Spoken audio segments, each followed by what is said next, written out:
আসসালামু আলাইকুম। দেশের বাহিরে যারা এই মুহূর্তে শুনছেন অথবা যারা আগামীতে শুনবেন, হয়তোবা 2 বছর 5 বছর কিংবা আরো পরে যারা হয়তোবা এই ঘটনাটা শুনবেন, সবাইকে জানাচ্ছি সাদর সম্ভাষণ। আসসালামু আলাইকুম। আমি ফাইরোজ। আপনারা আমার ভয়েস শুনে বুঝতে পারছেন যে আমার গলা ভাঙা, শরীরটা খারাপ। তবে আপনাদের সামনে আজকে যেই ঘটনাটা নিয়ে হাজির হয়েছি, এই ঘটনাটা পড়ার পরে আমি এত বেশি এক্সাইটেড ছিলাম যে আসলে এই সর্দি কাশি জ্বর উপেক্ষা করে আপনাদের সামনে এসে হাজির হয়েছি। আমার এই অসুস্থতা এবং এর কারণে যেই ডিস্টারবেন্স গুলো আজকে হবে, সেটার জন্য আমি অগ্রিম ক্ষমা প্রার্থনা করছি এবং আশা করব যে আজকের এই ঘটনাটা আপনাদের কাছে অসাধারণ ভালো লাগবে। এই ঘটনাটা সংগ্রহ করতে আমাকে সাহায্য করেছে আমার আমেরিকান ফ্রেন্ড।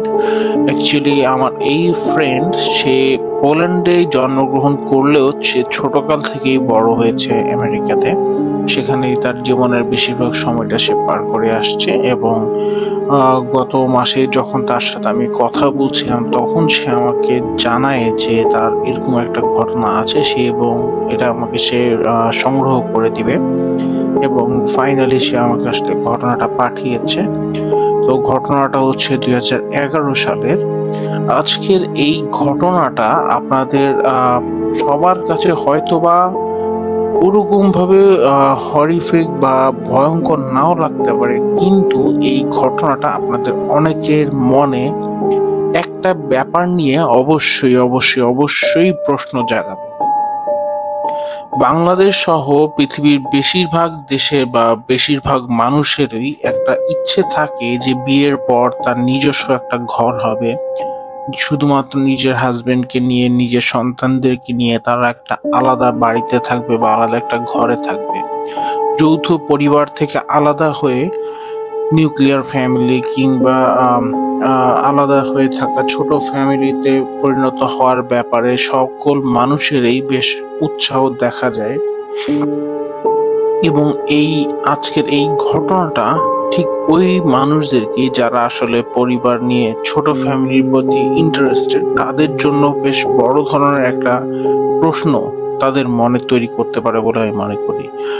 কিন্তু প্রশ্ন আসুক বা না আসুক, আমি এতটুকু অনুরোধ করবো যে যারা আপনারা আলাদা থাকার ব্যাপারে চিন্তা করেন বা যারা চান যে নাতি নাতনিদের কাছ থেকে নানাদেরকে আলাদা করে রাখবেন, অথবা আপনারা এই শ্বশুর বাড়ি থেকে আলাদা হয়ে নিজের একটা ঘরে থাকবেন, আমি অবশ্যই বলছি না এখানে দোষের কিছু আছে, কিন্তু এইরকম সিদ্ধান্তের পিছনে যে অনেক ধরনের ভয়ঙ্কর পরিস্থিতিও লুকিয়ে থাকতে পারে, সেই ব্যাপারটা আমার মনে হয় এখন থেকে আমাদের সবারই আসলে বিবেচনা করা উচিত। তাহলে খুব বেশি কথা না বাড়িয়ে ঘটনায় চলে যাব, কিন্তু যাওয়ার আগে একটা অনুরোধ যে আমাদের এই চ্যানেলটা একদমই নতুন, তাই আপনাদের সাপোর্ট আমাদের অনেক বেশি দরকার, আপনাদের ভালোবাসা অনেক বেশি দরকার। যদি আপনারা ভালোবাসা দেন, যদি আপনারা পছন্দ করেন, আপনারা যারা ভূতের গল্প, ভৌতিক অভিজ্ঞতার কাহিনীগুলো শুনতে পছন্দ করেন, আপনাদের ভালোবাসা ছাড়া এই চ্যানেলটা সামনে আগাবে না। তাই আমি অনুরোধ করব যে আপনারা এই ঘটনাগুলো যদি আপনার ভালো লাগে তাহলে অবশ্যই শেয়ার করবেন এবং আপনাদের বন্ধু বান্ধব এবং সবাইকে বলবেন যে একটা লাইক করতে, এবং আপনাদের যে কোনো ঘটনা, যে কোনো অভিজ্ঞতা, যে কোনো আনসলভড মিস্ট্রিয়াস ব্যাপার স্যাপার আপনারা আমাকে শেয়ার করতে পারেন। আমি আপনাদের ঘটনাগুলো পড়ে শোনাবো। আপনারা কিভাবে ঘটনা পাঠাবেন সেই ইনফরমেশন গুলো আপনারা আমাদের পেজের যে কাভার ছবি আছে সেখানেও পেয়ে যাবেন, এবং এই প্রত্যেকটা ঘটনার যে ডেসক্রিপশন সেখানেও ইনশাআল্লাহ আমরা ওখানেও দিয়ে দিই, আপনারা ওখান থেকেও পাবেন। ঘটনা আপনারা ইমেইল এবং হোয়াটসঅ্যাপে পাঠাতে পারবেন এবং সবসময় চেষ্টা করবেন যে যেহেতু বড় ফাইল হয়ে গেলে তখন সেটাকে ড্রাইভে করে আপলোড দিয়ে পাঠানোর জন্য, এবং আপনাদের নাম, আপনি কোত্থেকে বলছেন এবং আপনার সাথে যোগাযোগ করার ঠিকানা সবকিছু উল্লেখ করার জন্য অনুরোধ থাকবে। কারণ হচ্ছে যদি আপনার ঘটনাটা ভালো লাগে তাহলে অবশ্যই ডিটেলস এর জন্য আপনাদের সাথে আমি যোগাযোগ করব এবং সম্পূর্ণ ডিটেলস নিয়ে ইনশাআল্লাহ আপনার ঘটনাটা আমরা শেয়ার করব। আজকের ঘটনাটা তাহলে আর দেরি না করে ঘটনাটা শুরুই করা যাক। বেশ বড় একটা ঘটনা, তবে আমি আশা করব যে আপনাদের সবারই এই ঘটনাটা অনেক বেশি ভালো লাগবে। ঘটনাটা আমাকে যেভাবে পাঠিয়েছে সেটা থেকে আমি আপনাদের বোঝার সুবিধার্থে এটাকে বাংলায় অনুবাদ করে নিয়েছি, তাই হয়তোবা কিছু শব্দ চয়ন আপনাদের কাছে একটু আনকমন লাগতে পারে, তবে আমি আশা করব যে আপনারা ক্ষমা সুন্দর দৃষ্টিতে দেখবেন। আমার নাম গ্রেগর এবং আমার স্ত্রীর নাম আনা বারিস। আদর করে আমি ওকে আনাবেলা ডাকি। আনা আমার স্কুল সময়ের গার্লফ্রেন্ড। আনা এবং আমি সর্বদাই আমাদের ক্যারিয়ার, সন্তান ও ভবিষ্যতের বিষয়ে সচেতন থাকায় আমাদের বিয়ের বেশ আগে থেকেই ভবিষ্যৎ নিয়ে পরিকল্পনা করতে থাকি, যার ফলশ্রুতিতে খুব দ্রুতই আমরা বেশ ভালো দুটো চাকরিতে জয়েন করি এবং দুজনেই যৌথ প্রচেষ্টায় বেশ ভালোভাবে আমরা এগিয়ে যাচ্ছিলাম। বিয়ের বছরখানেক পর আমাদের ঘর আলো করে আসে আমাদের প্রথম এবং একমাত্র সন্তান কার্টার। আমার 3 বছরের ছেলে কার্টার সবসময় ডাক্তারদের মতো সাধারণ টোডলার। তার বয়সী অন্য যে কোনো শিশুর মতো সে মাঝে মাঝে রাগ করত বা খাবার দেয়ালে ফেলে দিত বা দুষ্টুমি করত। কখনো কখনো সে নিজেও জানতো না যে সে কি খেয়ে শরীর খারাপ করত। আবার কখনো কখনো মধ্যরাতে না ঘুমিয়ে জেগে থাকার বায়না ধরত।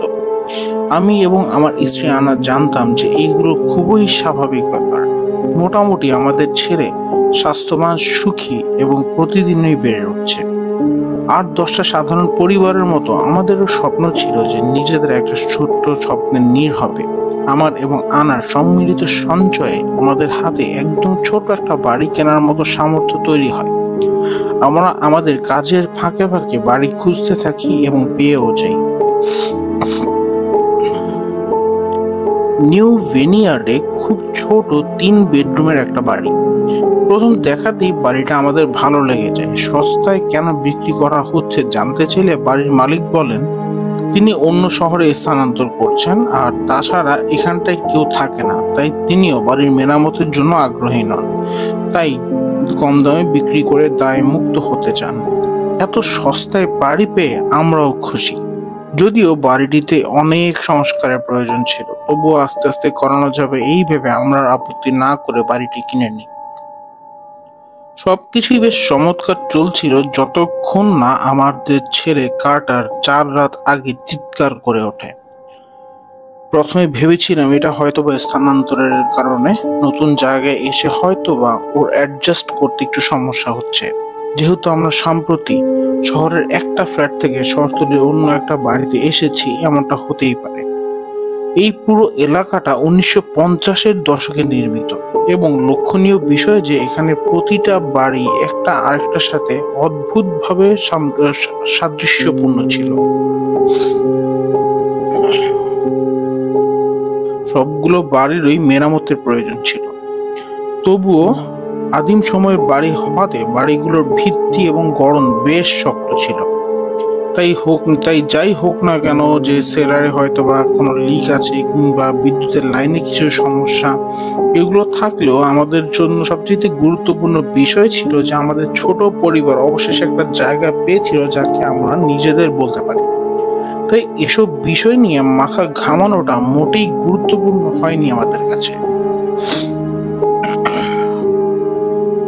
অথবা আমি যেভাবে ভাবছিলাম, যে সত্যি বলতে আনা এবং আমি দুজনেই আশা করছিলাম যে কার্টার আমাদের নতুন বাড়িতে মানিয়ে নিতে সমস্যা করবে।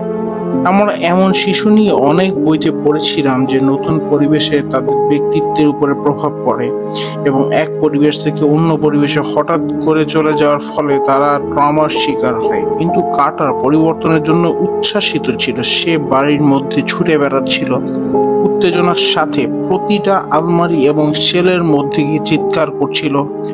আমাদের কাছে পুরনো বাড়িটা ক্ষুদ্র মনে হচ্ছিল, কিন্তু আমাদের ছেলের জন্য এটা সম্ভবত সবচাইতে বড় খেলার মাঠের মতো ছিল। সে প্রথম দিন রাতে 12 ঘন্টা ঘুমিয়েছিল এবং আনা এবং আমি অবশেষে কিছু সময় একা একা নিজেদের জন্য ব্যয় করতে পেরেছিলাম।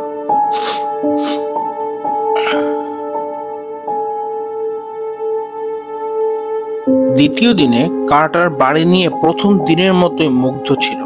যেমনটা প্রথম দিন উৎসাহ উদ্দীপনা নিয়ে কাটিয়েছিল, একদম ঠিক সেরকম। যখন আনা এবং আমি সবকিছু আনবক্সিং করছিলাম, তখন কার্টার ওই কার্ডবোর্ড গুলো দিয়ে ঘর বানাচ্ছিল, রান্নাঘরের ক্যাবিনেটের ভিতরে গিয়ে লুকিয়ে পড়ছিল। আমরা কার্টারকে তার নিজের জন্য একটা বেডরুম পছন্দ করতে বললাম এবং সে বাম দিকে সবচেয়ে ছোট ঘরটা বেছে নিল। যখন আমি জিজ্ঞেস করলাম যে কেন সে ওই ঘরটা বেছে নিল, কিছু না বলে শুধু হাসলো। এরপর বলল মজার দরজা। এটা বলে কার্টার হাসতে হাসতে তার রুমের দিকে চলে গেল, আর কোনো কথা বাড়ালো না। আমি মাথা চুলকালাম। আমার ছেলের ঘরে একটা মাত্র দরজা, যেটি হলওয়ের দিকে এবং যে বেডরুমটা আমি আনার সাথে শেয়ার করবো সেদিকে চলে গেছে। কেন কার্টার মজার দরজা বলেছিল? আমি ভাবলাম এটা হয়তো কেবলই বাচ্চাদের একটা যুক্তি। বাচ্চারা তো কত কিছুই বলে, তাদের ব্রেন কখন কিভাবে কাজ করে তা বোঝা দেয়। এবং আমিও সবকিছু কিছুক্ষণ পরেই ভুলে গেলাম। আমার স্ত্রী কাজের জন্য অনেক ভ্রমণ করত, কিন্তু বাসা বদলে সাহায্য করার জন্য সে 1 সপ্তাহ ছুটি নিয়েছিল। সে কার্টার সবকিছুতে মানিয়ে যাওয়ার সব লক্ষণ দেখার পর সে প্রথমবার তার ব্যবসার জন্য সফরে যাওয়ার সিদ্ধান্ত নিল। এবং সেখান থেকেই আসলে সমস্যা শুরু। সম্পূর্ণ সাধারণ একটা রাত। রাতের খাবার হিসেবে গরুর মাংস খাওয়া, গোসল করা, পাজামা পরা, গল্পের বই থেকে তাকে কার্টারকে গল্প শোনানো এবং এরপরে ঘুম। আমাদের মোটামুটি নিয়মিত কাজ এগুলো। যখন কার্টার ঘুমোচ্ছিল, আমি আনার কিনে দেওয়া গত বাবার দিবসে উষ্ণ স্কটিশ ক্লোথের বাথরোবটা পরে একটা পুরনো রেমন্ড চ্যান্ডলার উপন্যাস পড়ছিলাম। ঘুম আসার আগ পর্যন্ত বই পড়াটা আমার অনেক পুরনো অভ্যাস। বই পড়তে পড়তে কখন যে চোখ লেগে আসলো বুঝতে পারিনি। হঠাৎ একটা তীক্ষ্ণ চিৎকারে আমাকে জাগিয়ে তুলল। কার্টারের চিৎকার। বিছানার পাশে ডিজিটাল অ্যালার্ম ঘড়িতে দেখলাম রাত 1:44 বাজে। আমি বিছানা থেকে উঠে অন্ধকার হলওয়ে দিয়ে আমার ছেলের ঘরের দিকে দৌড়ে চলে গেলাম। আমি দেখলাম কার্টার তার বেবি ক্রিবে দাঁড়িয়ে আছে, দেয়ালের দিকে আঙ্গুল দেখে চিৎকার করে যাচ্ছে। এটা দাঁত ওঠার ব্যথা, ক্ষুধা বা পেটে ব্যথা ছিল না, এটা ছিল বিশুদ্ধ অজানা ভয়। 3 বছর বয়সী একটা বাচ্চার চেহারায় এত ভয়ের ছাপ আমি আগে কখনো দেখিনি। কি হয়েছে বাবা? এই বলে আমি তাকে বুকে জড়িয়ে ধরার সময় জিজ্ঞেস করলাম, কিছু কি ব্যথা হচ্ছে? তুমি কি কোনো দুঃস্বপ্ন দেখেছো? কার্টার শুধু একটা শব্দই বলল, দারুণ দারুণ। আমার ছেলে সাধারণত পুরো শব্দ বলতে কোনো সমস্যা হয় না, কিন্তু সে সেদিন রাতে খুব অস্থির ছিল। চিৎকার থামানোর জন্য আমাকে 10 মিনিট তাকে কোলে নিয়ে দোলাতে হয়েছিল, এবং তবু আমি তার চোখের পানি দেখে বুঝতে পারছিলাম যে এমন কিছুই হয়েছে বা কার্টার এমন কিছু দেখেছে যা বুঝিয়ে বলা কার্টারের পক্ষে আপাতত সম্ভব নয়। আমি তাকে পানি, স্ন্যাক্স কিছু খাবে কিনা জিজ্ঞেস করলাম। এটাও বললাম যে সে যদি চায় তাহলে সে আমার সাথে বড় বিছানায় থাকতে পারে। কিন্তু কার্টার শেষমেশ মাথা নেড়ে না করে দিল। তাকে আবার তার ক্রিবে শুইয়ে দেওয়ার বাইরে আর কোনো আসলে উপায় ছিল না। ক্রিব বলতে যেটা বোঝায় সেই ব্যাপার আসলে একটু বলে নিই। এটা আমরা যেহেতু বাঙালি, আমাদের অনেকের কাছেই এই ক্রিব জিনিসটা পরিচিত নাও হতে পারে। সেটা হচ্ছে আপনারা বিভিন্ন হলিউড মুভিতে দেখবেন যে বাচ্চাদেরকে বাবা মা তাদের মাঝে না শুইয়া আলাদাভাবে শোয়ায় এবং তাদের জন্য ছোট্ট একটা খাটের ব্যবস্থা থাকে, যার পাশটা উঁচু করা থাকে। ওগুলোকে আসলে বেবি ক্রিব বলে। এখানে সেই ক্রিব বলতে সেটার কথাই বলা হচ্ছিল, যে সে কার্টারকে ওই ক্রিবেই পুনরায় আবার শুইয়ে দিয়ে আসছিল। আমার ছেলে তার প্রিয় স্টাফড অ্যানিমেল, একটা মোটা বেগুনি গেকো পুতুল ছিল, সেটাকে জড়িয়ে ধরলো এবং গুটিছুটি হয়ে শুয়ে পড়লো। দেয়ালের দিকে এমন ভাবে তাকিয়েছিল যেন তার জীবন ওই দেয়ালের উপর নির্ভর করছে। কিছুক্ষণ পর তার চোখ বন্ধ হয়ে গেল, তার শ্বাস প্রশ্বাস স্বাভাবিক হলো এবং আমি বুঝতে পারলাম যে সে ঘুমিয়ে পড়েছে। অবশেষে আমি আবার ঘুমোতে গেলাম, কিন্তু কিছুতেই আর ঘুম আসছিল না। মাথায় শুধু এই প্রশ্নগুলোই ঘুরপাক খাচ্ছিল যে সে কি দেখেছে, কি ছিল ওই রুমে, কেন সেভাবে ভয় পেয়েছে, কি দেখেছে ও। আমার যেহেতু কাজের কারণে বাহিরে আছে, তাই চিন্তায় থাকতে পারে ভেবে আমি ওকে আর এগুলো কিছুই জানাইনি। তবে পরের দিন ফোনে কথা বলার সময় আনা ঠিকই আঁচ করতে পারে যে কিছু একটা গরমিল হয়েছে, যা আমি এড়িয়ে যাচ্ছি অথবা তাকে বলতে চাচ্ছি না। সন্ধ্যায় আবারও আনা কল দেয় আমাকে, এবার ভিডিও কল। আমি আমাদের ভিডিও কলের সময় এবার আনার প্রশ্নে জর্জরিত হয়ে এক প্রকার বাধ্য হয়ে তাকে গত রাতের বিষয়টা জানাই। আর ওর পরামর্শ ছিল এই যে আরো এক রাত অপেক্ষা করো, যদি অন্য কিছু ঘটে তাহলে সোজা কার্টারের ক্লিপটাকে আমাদের রুমে নিয়ে এসো, এবং আমরা যে আগে বেবি ক্যামেরাটা ব্যবহার করতাম সেটাও তুমি এখন ব্যবহার শুরু করতে পারো। দ্বিতীয় রাতে যখন কার্টারকে বিছানায় নিয়ে যাওয়া হচ্ছিল, তখন ও ভীষণ রকমের নার্ভাস ছিল। যখন আমি ওকে গোসল করাচ্ছিলাম, সে আমার পেছনে দেখার চেষ্টা করছিল, যেন সে ভয়ে ছিল যে কোনো একটা দানব হল হয়ে থেকে আসতে পারে। যখন আমি বাথরুমের দরজা বন্ধ করলাম, তখনও তার ছোট হাতগুলো টবের কিনারা শক্ত করে ধরে রেখেছিল। সে যেন কোনো ভীতিকর কিছু ঘটার অপেক্ষায় ছিল। আমি তাকে বললাম, তোমার কিছু প্রয়োজন হলে বাবাকে ডেকো, ঠিক আছে? আমি তাকে মনে করিয়ে দিলাম, তার চুলের উপর হাত বুলিয়ে দিয়ে আলো নিভিয়ে ভালো করে ঘুমাও বলে তাকে বিদায় দিয়ে আসলাম। যখন আমি আমার রুমে ফিরে এলাম, আমি পিছন ফিরে তাকাতে পারলাম না।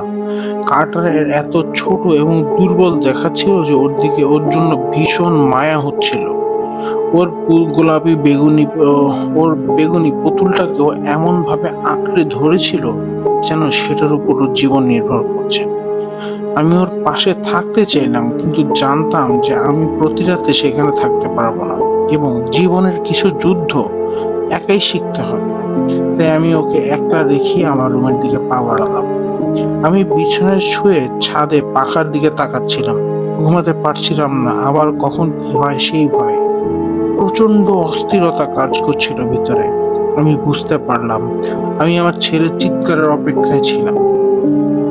ঘড়িতে রাত 1:45 পার হয়ে যাওয়ার পরও কাটারের ঘর থেকে কোনো শব্দ না আসায় আমি অবশেষে একটু স্বস্তি পেলাম। তারপর সে আসলেই কেবল একটা দুঃস্বপ্ন দেখেছিল, এটা ভাবতে ভাবতে আমি নিজেও কোনো এক সময় ঘুমিয়ে পড়লাম। কিন্তু যখন আমার চোখ খুলল, তখন আমার ছেলে চিৎকার করছে। আমার ছেলের হৃদয় বিদারক চিৎকারে আমার ঘুম ভাঙলো। আগের মতোই আমি কাঠের কাছে দৌড়ে গেলাম, কিন্তু রুম থেকে বের হয়ে হলওয়েতে পৌঁছতেই যা দেখলাম তা আমাকে থামিয়ে দিল। আমি দেখলাম আমার ছেলের আলো আধারি রুমের সামনে কিছু একটা দাঁড়িয়ে আছে। যেই জিনিসটা দাঁড়িয়েছে সেটা আর কেউ নেই, সেটা যেন আমিই দাঁড়িয়ে আছি, সম্পূর্ণ আমার মতো দেখতে, আমার পিছন দেখতে যেরকম ঠিক সেরকম ভাবে আমার মতোই চুল, এরকম একটা অবয়ব দাঁড়িয়ে আছে, কিন্তু পরিষ্কার বোঝা যাচ্ছে না তার চেহারাটা। আমার ছেলের ঘরের অন্ধকারে আলোহীন দরজায় দাঁড়িয়ে থাকা এই অবয়বটা চুলটা উঠছে, চোখের অংশ সাদা লাল হয়ে আছে বোঝা যাচ্ছে, কিন্তু মুখের এক ধরনের রাগান্বিত ভাব, কোনো কিছু স্পষ্ট দেখা যাচ্ছে না। অন্ধকারেও আমার এতটুকু বুঝতে অসুবিধা হলো না যে ওইটা আমি বা আমার মতোই দেখতে কিছু একটা। এই এই কে ওখানে? আমি চিৎকার করে এগিয়ে গেলাম। আমার অন্য সত্তাটাও নড়ে ওঠে, এবং তখন আমি বুঝতে পারলাম যে এটা একটা আয়নার দিকে তাকাচ্ছি। কাঁটারের শয়নকক্ষের বিপরীতে একটা পূর্ণদৈর্ঘ্যের আয়না। গত 7 দিন এই বাড়িতে আমরা, অথচ এই আয়নাটা আগে চোখে পড়েনি কেন? আমি আগে কখনো এটা লক্ষ্য করিনি, কিন্তু আবারও আমরা এত জলদি বাড়ি বদল করে চলে এসেছি যে একটা দরজার পেছনে একটা সস্তা আয়না পুরনো মালিকের জন্য ভুলে যাওয়া সহজ কিছু হতে পারে। কিন্তু যেহেতু আনা এবং আমি খুব কমই কাটারের পুরো দরজা খুলেছিলাম, তাই আমরা হয়তোবা সেটা উপেক্ষা করে গেছি। কিন্তু আমার মনে প্রশ্ন থেকেই গেল, কেন দেখিনি আগে? গতকালকে রাতেও তো আমি দেখিনি। আমি দ্রুত ওকে কোলে তুলে নিলাম। হয়তো এটাই ছিল সমস্যাটি। আমার ছেলের মাঝরাতে জেগে ওঠা, তার নিজের প্রতিবিম্ব দেখে ভয় পাচ্ছিল। যতই আমি এটা বিশ্বাস করতে চাইলাম, আমি ভাবতে পারছিলাম না যে বন্ধ দরজাটা কিভাবে খুললো। কার্টার কি ঘুম পাড়ে আমি যে দরজাটা লাগিয়ে এসেছিলাম সেটা খুলে গেল কিভাবে?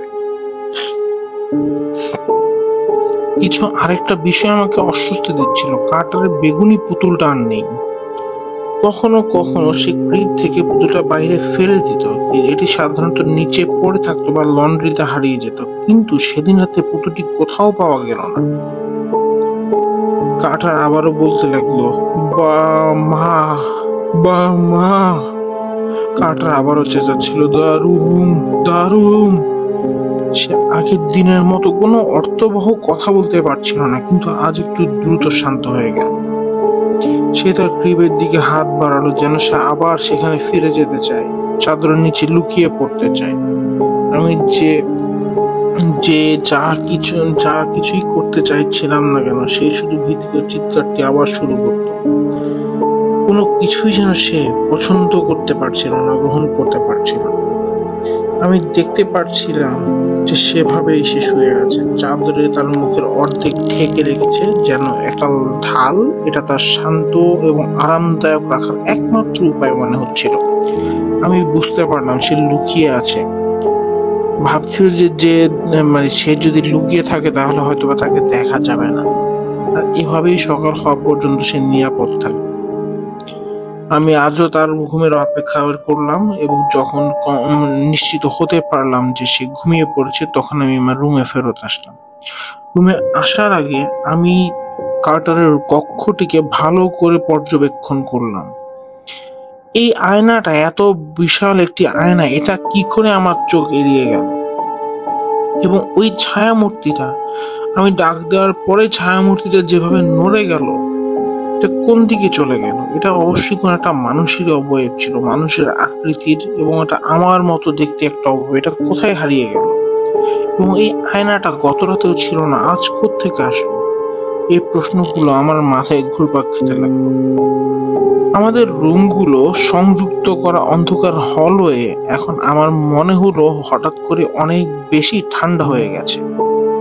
আমি গত বাবা দিবসে নিয়ে আসা সেই স্ট্রাইপড বাথটবটা পরলাম এবং হাতে বই নিয়ে আমার বিছানায় শুয়ে পড়লাম। আমি সেই ধুলো মাখা হলুদ পৃষ্ঠগুলোর মধ্যে হারিয়ে যেতে চাইছিলাম, কিন্তু আমি মনোযোগ দিতে পারছিলাম না।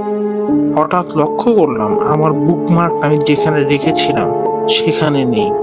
আমাকে প্রায় 10 পৃষ্ঠা পিছনে ফিরে যেতে হলো। আমি বুঝতেই পারছি না কি ঘটছে।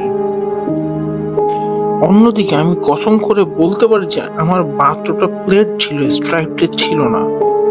এটাই বা বদল হলো কিভাবে, কখন? এসব ভাবতে ভাবতে আমি রুমে হাঁটছিলাম, আর বারবার দরজার বাইরে মাথা বের করে কার্টারের রুমে দেখছিলাম, যে নিশ্চিত হতে পারে যে কার্টার নিরাপদে আছে। কিন্তু কোনোভাবেই এসব চিন্তা থেকে মুক্তি পেতে পারলাম না।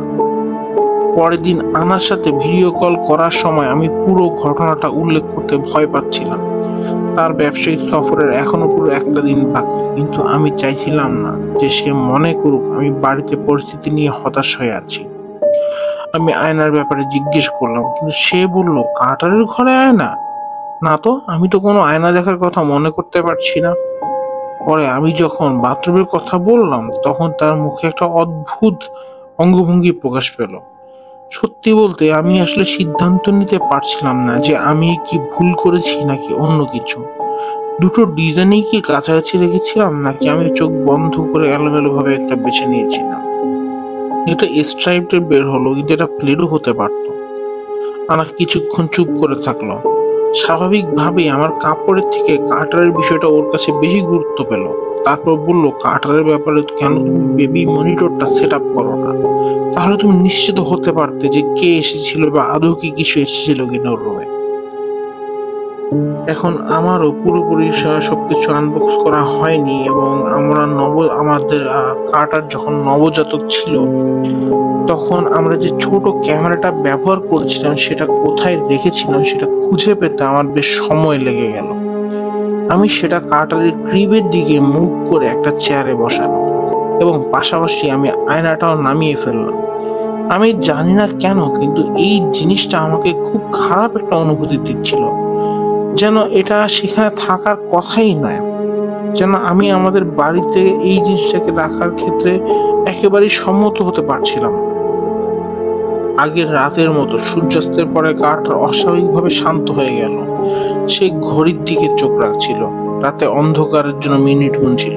কার্টার তখনও সময় গুনতে না পারলেও আমি বুঝতে পারছিলাম যে ও সময় গণনা করছে। আমি ওর প্রিয় খেলনা হাইড অ্যান্ড সিক দিয়ে ওকে বিভ্রান্ত করার চেষ্টা করলাম, কিন্তু সে আমার পাশ থেকে যেতেই চাইল না। কেন যেতে চাইল না সেটা আমি খুব ভালো করে বুঝতে পারছিলাম। আর আনা না থাকায় বাড়িটা খুব বেশি নীরব লাগছিল। আমাদের কণ্ঠস্বরগুলো যেন অর্ধেক খালি ঘরের যেন অদ্ভুতভাবে প্রতিধ্বনি হচ্ছিল। এবং অবশেষে আমি কার্টারকে বিছানায় নিতে সক্ষম হলাম। আমি যখন তাকে তার ক্রিবে শুইয়ে দিলাম, তখন কার্টার দেয়ালের দিকে তাকিয়ে ফিরে থাকলো। আমার মনে একটা আনসার্টেনিং চিন্তা হচ্ছিল এই যে সে কেবল ঘুমের ভান করছে, কিন্তু আমি সেদিনের ক্লান্তি থেকে কিছু করতে পারছিলাম না। আমি আমার রাতের রুটিন বাদ দিলাম, একটা ড্রিঙ্ক নিয়ে বসলাম আমার নার্ভকে ঠান্ডা করার জন্য এবং কম্পিউটারের মনিটরের সামনে বসে পড়লাম। সেখান থেকে আমি হলওয়ের শেষের ঘরের ফুটেজ দেখতে পাচ্ছিলাম কম্পিউটারের সামনে বসে। প্রথমে কিছুই দেখা যাচ্ছিল না, শুধু কার্টার তার ঘুমের মধ্যে উল্টে পাল্টে যাচ্ছিল। তার হাত অবচেতন ভাবে তার অনুপস্থিত খেলনাটি খুঁজছিল। আমি আরেকটা ড্রিঙ্ক তৈরি করতে উঠলাম। ড্রিঙ্কটা নিয়ে যখন স্ক্রিন থেকে ফিরে আসলাম, তখন আমার ছেলে চোখ খুলে ক্রিবে দাঁড়িয়ে আছে। অন্ধকারে তার কালো চোখ দুটো শূন্য গহ্বরের মতো দেখাচ্ছিল। তার জিহ্বা দেখতে মনে হচ্ছিল কেমন যেন ভেঙে ভেঙে বাহিরে পড়ে আসছে। আর সবচেয়ে অবাক করার ব্যাপারটা ছিল কার্টার ক্যামেরার দিকে তাকিয়েছিল। ক্যামেরার পেছনে কিছু দেখার চেষ্টা করছিল, এমন কিছু যা আমি দেখতে পারছিলাম না। হঠাৎ একটা বিকট অদ্ভুত আওয়াজ আর ক্যামেরাটা শব্দের সাথে মাটিতে পড়ে গেল। আমার ছেলে মুহূর্তের মধ্যে কম্পিউটার স্ক্রিন থেকে দৃশ্য থেকে অদৃশ্য হয়ে গেল। আমি অস্ত্র হিসেবে কিছু ব্যবহার করা যাবে এমন কিছুর জন্য চারপাশে হাত নাড়াতে লাগলাম, কিন্তু কিছু না পেয়ে দেরি না করে আমি হলওয়ে ধরে দৌড় দিলাম। দরজাটি স্বাভাবিকভাবেই বন্ধ। অন্যদিকে বন্ধ দরজার পেছনে কি হচ্ছে ভেবে এক অজানা ভয় আমি কেঁপে উঠলাম। দরজা খুলে আমি যা দেখলাম তার জন্য আমি একদমই অপ্রস্তুত ছিলাম। আমার ছেলে শান্তিতে ঘুমাচ্ছে, শুধু ক্যামেরাটা নিচে পড়ে আছে। রুমের ভিতরে সবকিছু স্বাভাবিক, কিন্তু সবচেয়ে অবাক করার বিষয় ছিল এটি যে কার্টারের সেই পলকা প্লাস্টিকের পুতুলটা ওর ক্রিবের ভেতরে, একদম ওর মাথার পাশে। এটা কি সম্ভব যে আমার ছেলে তার পুতুলটা পেয়ে গিয়ে এটি তার ঘরের ন্যানি ক্যামেরা নষ্ট করতে ছুঁড়ে ফেলে আবার আমি আসার আগে তাৎক্ষণিকভাবে ঘুমিয়ে পড়েছে? এটা হতে পারে? অবশ্যই না। 3 বছরের বাচ্চার দ্বারা কি আদৌ এমনটা করা সম্ভব? যদিও ক্যামেরাটা পড়ে যাওয়ার পেছনে এটাই সবচেয়ে যৌক্তিক একটা ব্যাখ্যা ছিল বলে আমার মনে হচ্ছিল, কিন্তু আমি এটাকে বিশ্বাস করতে পারছিলাম না। যতবার আমি নিজেকে বোঝানোর চেষ্টা করছিলাম, ততবার আমি নিশ্চিত হচ্ছিলাম যে আমার ছেলের ঘরে কেউ একজন অবশ্যই ঢুকেছিল। কিন্তু পুতুলটা ফিরে আসলো কোথা থেকে, এই প্রশ্নের উত্তরটা আদৌ খুঁজে পাচ্ছিলাম না। প্রায় অনিচ্ছায় আমি আমার মাথা এক পাশ থেকে অন্য পাশে ঘোরালাম, খুঁজতে লাগলাম। আমার চোখ ঠিক পাশের দেয়ালে গিয়ে ঠেকলো যেখানে কার্টার ভিডিওতে তাকিয়েছিল। সেখানে আমি আবিষ্কার করলাম একটা দ্বিতীয় দরজা। এই জায়গাতেই গতকালকে আমি সেই আয়নাটা দেখেছিলাম। আয়নাটা সরিয়ে নিয়ে এসেছিলাম আমি, কিন্তু দরজাটা তো দেখিনি। আমি চোখ মিটমিট করলাম। আমার মনে হলো আমি ক্লান্ত চোখে ভুল দেখছি, কিন্তু না, আমি দেখতে পাচ্ছিলাম যে আমার বিছানার ল্যাম্পের নরম হলুদ আলোর মতো একটা আলো দরজার নিচে ঝলমল করছে। আমি সাহস করে দরজার দিকে পা বাড়ালাম। আমার ব্রেইন বলছিল, না, দরজাটা খোলো না।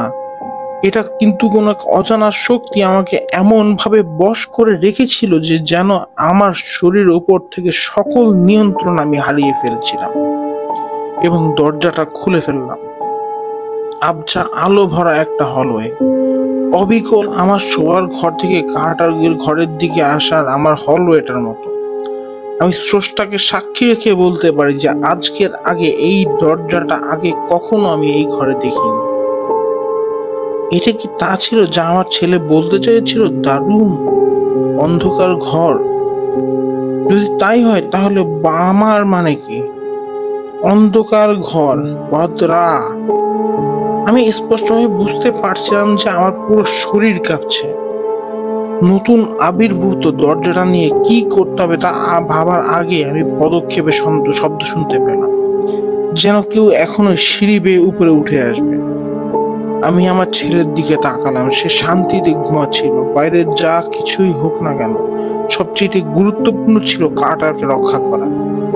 আমার চেতনা কাজ করা মাত্র আমি দরজাটা লাগিয়ে দ্রুত আমি কার্টারকে তার গ্রিপ থেকে কোলে তুলে নিয়ে নিজে শোবার ঘরের দিকে দৌড়ে ফিরে এসে দরজাটা বন্ধ করে কার্টারকে শক্ত করে জড়িয়ে ধরে বসে পড়ি। কার্টার নড়াচড়া করতে লাগলো এবং জানতে চাইলো কি হচ্ছে। কার্টারকে বসিয়ে আমি একটি চেয়ার দিয়ে দরজাটিকে আটকে দিলাম। চোখের ছিদ্র দিয়ে বাইরে তাকিয়ে রইলাম এবং শুনতে লাগলাম কেউ কি আসছে কিনা। হঠাৎ দেখলাম একটা মানুষের আকারের ছায়া, ঠিক গতকাল রাতে কার্টারের দরজার সামনে যেরকম ছায়া মূর্তিটা দেখেছিলাম ঠিক সেরকম। কার্টারের দরজার সামনে দাঁড়িয়ে আছে। লুকিং গ্লাসের এই ক্ষুদ্র ছিদ্রটা দিয়ে বুঝতে পারছিলাম না যে কি বা কেমন দেখতে সেটা। বলা বাহুল্য যে আমাদের এই বাড়িটা অত্যন্ত পুরনো হলেও প্রত্যেকটা বেডরুমের দরজাতেই যে ক্ষুদ্র লুকিং গ্লাসটা আছে বা এই ক্ষুদ্র জিনিসটা আছে। নর্মালি এই জিনিসগুলো আসলে যে কোনো দরজায় বা সদর দরজায় থাকে যেখান দিয়ে মানুষ ঢুকে, কিন্তু ওনাদের এই যে মিস্টার গ্রেগরের ওনাদের প্রত্যেকটা দরজাতে ওই জিনিসটা ছিল এবং সেভাবে তিনি আসলে সেটা দেখতে পেয়েছেন। ছায়ামূর্তিটা কিছুক্ষণ দ্বিধান্বিত ভঙ্গিতে দাঁড়িয়ে রইল, তারপর ছুটে গেল। এর গতি এবং অন্ধকারের কারণে আমি এর বৈশিষ্ট্যগুলো স্পষ্টভাবে বুঝতে পারছিলাম না, কিন্তু এটা যে শক্তিশালী ছিল তা নিশ্চিত। অনেকটা চোখের পলকে আমার লুকিং গ্লাসের সামনে এসে দাঁড়ালো এবং আমি চমকে উঠলাম আর ভয়ে দূরে ছিটকে পড়লাম। দরজার হাতলটা এত জোরে নড়ছিল আমি ভাবছিলাম এটা দরজা থেকে খুলে যাবে, কিন্তু না, এটা খুললো না। আর যখন এটা কাজ করলো না তখন দরজার উপরে ক্রুদ্ধভাবে আক্রমণ শুরু করলো, যেন কোনো স্লেজ হ্যামার দিয়ে দরজা ভাঙার চেষ্টা করছে। প্রথম আঘাতে দরজা তার ছেক থেকে কেঁপে উঠলো। দ্বিতীয় আঘাতে স্পষ্ট দেখতে পেলাম যে কাঠে ফাটল ধরলো। আমি নিশ্চিত ছিলাম যে তৃতীয় আঘাত এই দরজা সহ্য করতে পারবে না, কিন্তু না, তৃতীয় আর কোনো আঘাত আসলো না। আমার সম্বিত ফিরে আসতেই আমি সাথে সাথে পুলিশকে ফোন করলাম। ফোনটা স্পিকার মোডে রেখে আমি কার্টারকে জড়িয়ে ধরে তার মুখে হাত দিয়ে চেপে ধরে বিছানার নিচে লুকিয়ে গেলাম। ওই মুহূর্তে পুরো কক্ষে সেটাই ছিল একমাত্র নিরাপদ লুকানোর স্থান আমাদের জন্য। আমি আমার ছেলের কাছে মিনতি করলাম। আমার নীরবতায় লুকিয়ে রইলাম যতক্ষণ 911 আপনার জরুরি বিষয়ে কি লাইন ধরে থাকুন এবং নিকটবর্তী অফিসার আপনার কলের প্রতিক্রিয়া জানাবে এই কথাগুলো বলছিল। অন্তত কিছুক্ষণের জন্য সবকিছু শান্ত থাকলেও হঠাৎ হি হি হি ধরনের একটা হাসি, বিচ্ছিরি এবং হিংস্র ধরনের একটা হাসি আমরা শুনতে পেলাম। হাসিটা আসতে না আসতেই পরক্ষণে জোরালো একটা আঘাত আবার সেই দরজার উপরে। আমি যে চেয়ারটা ব্যবহার করে দরজাটা আটকে রেখেছিলাম সেটা ঘরের এক প্রান্তে উড়ে চলে গেল। আমি অন্ধকারে শ্বাস প্রশ্বাসের শব্দ শুনতে পাচ্ছিলাম। কেউ প্রবেশ করতে যাচ্ছে আমাদের রুমে। এর মানে দরজাটা সম্পূর্ণরূপে ভেঙে গেছে। বেশ অসুস্থ শব্দ শুনতে পাচ্ছিলাম। এটা না ছিল কোনো কৃপি হাসি, না ছিল কোনো পুরোপুরি শ্বাস প্রশ্বাসের শব্দ। এই শব্দকে শব্দ দিয়ে বুঝিয়ে বলা আমার পক্ষে সম্ভব নয়। পুরনো বাড়ির মেঝের কাঠের বোর্ডগুলি ভারী পদক্ষেপের নিচে আর্তনাদ করতে লাগলো। আমি কার্টারকে কাছে ধরে চোখ বন্ধ করে খুব খারাপ কিছু ঘটার জন্য প্রস্তুত হলাম। হঠাৎ আমি বাইরে সাইরেন শব্দ শুনতে পেলাম। আমার চোখ খুলে গেল। ঝলমলে লাল নীল আলো জানালার মাধ্যমে প্রবাহিত হচ্ছিল। অনুপ্রবেশকারী স্থির হয়ে গেল। মনে হলো কিছু বললো, কিন্তু কিছুই বুঝে উঠতে পারলাম না। তারপর হলওয়ে দিয়ে পালিয়ে গেল মনে হলো। নিচতলার দিকে আমি জরুরিভাবে নকিং শুনলাম। পুলিশ, দরজা খুলুন। এই আওয়াজ বাড়িতে প্রতিধ্বনিত হলো। মনে হচ্ছিল পুলিশ আবার দরজা ভাঙবে। আমি দরজা ভেঙে না যাওয়ার আগেই কার্টারকে নিয়ে খাটের নিচ থেকে বের হয়ে আসলাম। আমার বেডরুমের দরজার দিকে চোখ পড়তে আমি শিউরে উঠলাম। দরজা বলার মতো কোনো কিছু সেখানে আর নেই, যেন কোনো টর্নেডো হয়ে গেছে শুধুমাত্র এই দরজার উপরে। দ্রুত নিচে চলে গেলাম। অফিসাররা পুরো বাড়িটি খুঁজতে লাগলো, কিন্তু কোনো অনুপ্রবেশকারী বা অদ্ভুত দরজার চিহ্ন পাওয়া গেল না। দরজাটি সম্পূর্ণ গায়েব। অফিসারদের বিদায় দিয়ে যখন আমি উপরে আসলাম, তখন আমার নিজের চোখকে আমি বিশ্বাস করতে পারছিলাম না। আমার দরজাটা সম্পূর্ণ ঠিকভাবে দাঁড়িয়ে রয়েছে। ভাঙা তো দূরের কথা, সেখানে কোনো বিড়ালের আঁচড়ের চিহ্ন পর্যন্ত নেই। মানে কি এসবে? আমি কি তাহলে পাগল হয়ে যাচ্ছি? আমি যে রিপোর্টটি জমা দিয়েছিলাম তাতে কার্টারের অন্ধকার ঘর এর কথা উল্লেখ করিনি। আমি চাইছিলাম না যে আমাকে মানসিকভাবে অযোগ্য বা আমার ছেলের জন্য বিপজ্জনক হিসেবে গণ্য করা হোক। অফিসাররা ইতোমধ্যে আমাকে নিয়ে সন্দিহান হয়ে উঠেছিলেন। আমার গল্পের সমর্থনে একমাত্র জিনিস ছিল আমার শোবার ঘরের দরজাটা, যা প্রমাণ করতে পারত যে হ্যাঁ, আসলেই কোনো কিছুর আক্রমণ হয়েছিল আমাদের উপরে। কিন্তু প্রমাণ করার জন্য সেটাও আর দেখানো সম্ভব হয়নি। আমি যে কিছুর জন্য সবচেয়ে বেশি মিস করছিলাম তা হচ্ছে আনা। সৌভাগ্যবশত আমি কেবলমাত্র কয়েক ঘন্টা পরের দিন সকালে তাকে বিমানবন্দরে তুলতে যাচ্ছিলাম। সূর্য উঠলে আমি কার্টারকে ওর ওটমিল খাওয়ালাম এবং আমাদের জন্য পরবর্তী 2 দিনের একটি স্বাভাবিক বিরক্তিকর হোটেল রুম বুক করলাম। আমি নিশ্চিত ছিলাম যে আমি আরেকটা রাত এই বাড়িতে কাটিয়ে আমার ছেলের জীবন ঝুঁকিতে ফেলবো না। আমি যত দ্রুত সম্ভব প্যাকিং করতে লাগলাম, নিশ্চিত যে আমি আমার ছেলের জন্য বাড়ির বাইরে 2 দিনের জন্য অন্তত অর্ধেক প্রয়োজনীয় জিনিসই ভুলে গেছি। আমি বারবার বিভ্রান্ত হচ্ছিলাম।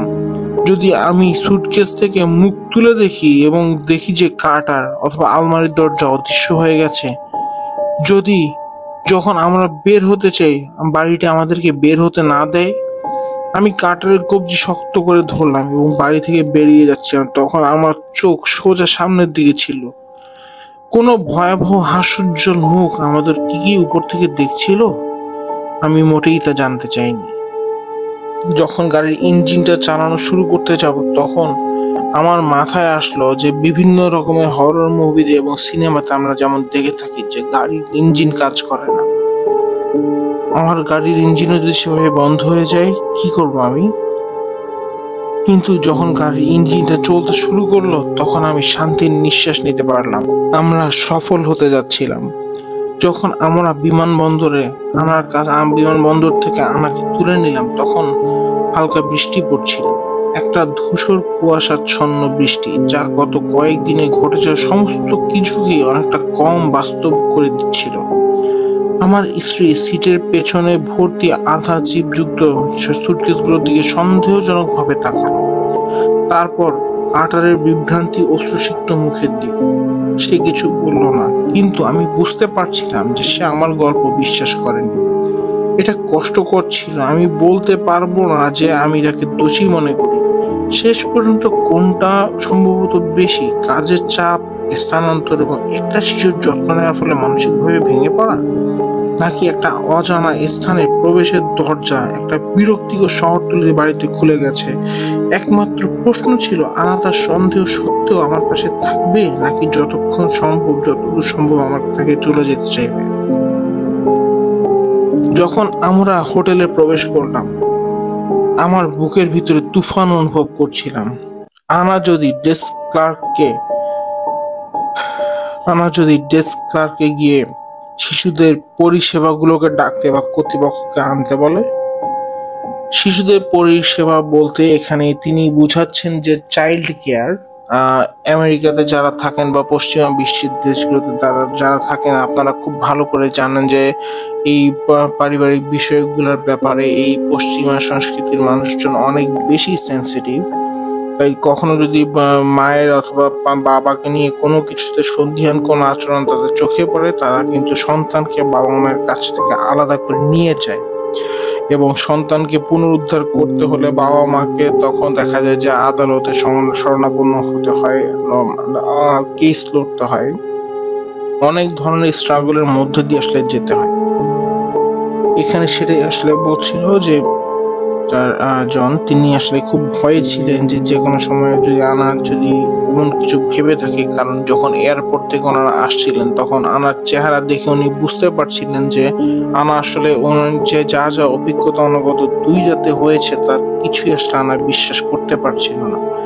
কারণ আসলে হঠাৎ করে যখন শুনবেন তখন আপনার কাছে এটা বিশ্বাস করাটা কঠিন হবে যে একটা ছোট সন্তানের ঘরে যে দেয়ালের দরজা বা আয়নাটার উপস্থিতি হয়েছিল তার অপর পাশেই কিন্তু জানালা ছিল। তো বোঝাই যাচ্ছে যে এটা হচ্ছে অনলি দেয়াল, অপর পাশে জানালা আসলে কিছু ছিল না। তাহলে এই জানালা এবং এই আয়নার অস্তিত্বটা আসলেই সবার মনেই একটা সন্দেহ তৈরি করাটা খুবই স্বাভাবিক বলে মনে করি। অতঃপর যা হলো, যখন আমরা হোটেলে প্রবেশ করলাম আমার বুকের ভিতরে তুফান অনুভব করছিলাম। আমার যদি ডেস্ক ক্লার্ককে শিশু সুরক্ষার পরিষেবা বা চাইল্ড কেয়ারকে ডাকে অথবা কর্তৃপক্ষকে জানাতে বলে তাহলে আমি কিছুই করতে পারবো না।